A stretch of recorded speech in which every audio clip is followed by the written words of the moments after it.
हाय समर vacation सुरू होते आणि समर वैकेशन में एक फॅमिली ट्रिप तो बनता है. त्यामुळे आम्ही सुद्धा निघालो होतो वॉटर पार्कला. समर असल्यामुळे आणि लहान मुलं सोबत असल्यामुळे वॉटर पार्कची मज्जाच वेगळी असते. आणि सेम डेला माझ्या मम्मीचा 50th बर्थडे होता, सुद्धा आम्ही सेलिब्रेट केलं आणि आम्ही निघालो.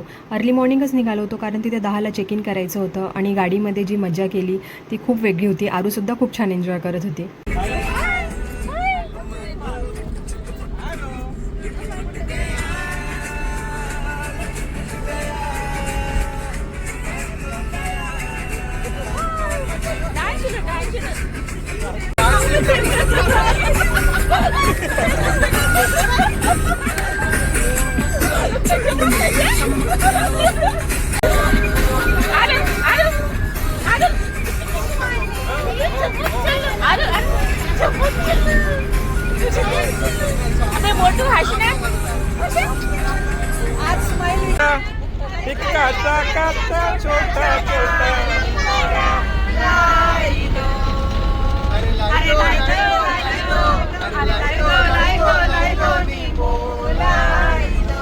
सो असंच एन्जॉय करत करत आणि लॉंग ड्राईव्ह नंतर आम्ही फायनली आलो होतो ड्रीम एशियाला.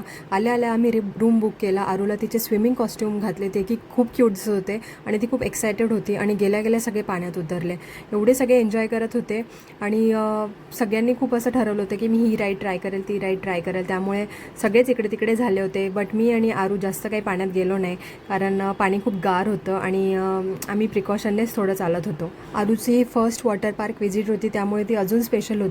खूप सारा एन्जॉय केल्यानंतर पाण्यात जास्त काही व्हिडिओज घेता नाही आले. बट ओव्हरऑल त्याचं ॲम्बियन्स खूप छान होता आणि फोटोसाठी व्हिडिओसाठी खूप छान होतं. सगळं हे करून आम्ही ॲडव्हेंचर पार्क थोडं फिरलो आणि फायनली संध्याकाळी आम्ही घरासाठी निघालो. Thank you for watching.